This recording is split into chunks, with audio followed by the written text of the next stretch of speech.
l'Église catholique fait mémoire de Saint Dominique, père des prêcheurs. Dominique de Guzman naquit en Castille, à Caleruega, en 1170. Il pouvait rester toute sa vie chanoine, régulier, avenir et carrière assurée. Alors qu'il était étudiant à l'université de Palencia, épidémie et famine dévastent la région.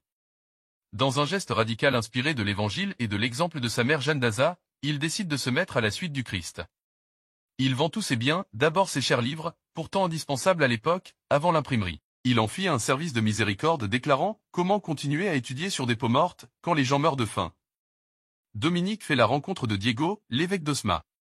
Envoyé en mission diplomatique en Scandinavie, pour ramener une princesse, future épouse du roi de Castille, l'évêque et son assistant Dominique trouvent en route, dans le midi de la France, à Toulouse, les Albigeois. C'étaient les cathares, des hérétiques rejetant l'Église mais fervents de conviction et de pauvreté. Frappés par leur impact, Diego et Dominique bifurquent vers Rome, pour présenter au pape Innocent III un projet de mission, d'abord la pauvreté évangélique pour l'annonce du royaume de Dieu. L'évêque passe le flambeau à Dominique. Il lance une fraternité de sœurs moniales et de frères prêcheurs sur cette priorité, contempler pour communiquer aux autres ce qu'on a contemplé.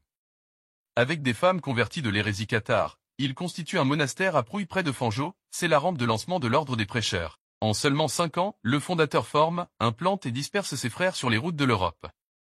Son message, non pas un livre, mais 3 cris passionnés puisés au cœur du Christ, que l'on peut ainsi condenser, « Mon Dieu, ma miséricorde, qui nourrira les affamés. Que vont devenir les pécheurs? Qui passera les frontières ?» Dominique remet son âme à Dieu parmi ses frères à Bologne, le 6 août 1221. Saint Dominique, père des prêcheurs, priez pour nous. Évangile. Tu es Pierre, et je te donnerai les clés du royaume des cieux, Alléluia. Alléluia.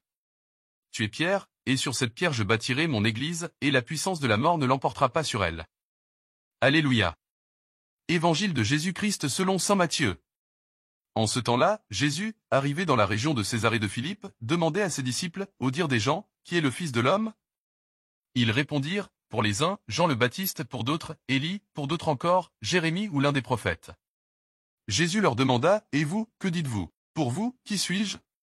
Alors Simon-Pierre prit la parole et dit, tu es le Christ, le Fils du Dieu vivant. Prenant la parole à son tour, Jésus lui dit, heureux es-tu, Simon fils de Yona, ce n'est pas la chair et le sang qui t'ont révélé cela, mais mon Père qui est aux cieux.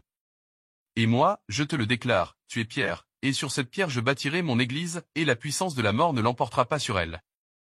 Je te donnerai les clés du royaume des cieux, tout ce que tu auras lié sur la terre sera lié dans les cieux, et tout ce que tu auras délié sur la terre sera délié dans les cieux. Alors, il ordonna aux disciples de ne dire à personne que c'était lui le Christ. À partir de ce moment, Jésus commença à montrer à ses disciples qu'il lui fallait partir pour Jérusalem, souffrir beaucoup de la part des anciens, des grands prêtres et des scribes, être tué, et le 3e jour ressusciter.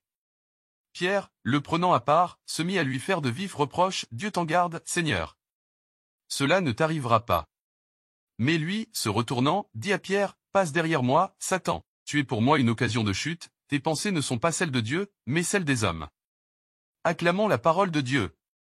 Louange à toi Seigneur Jésus.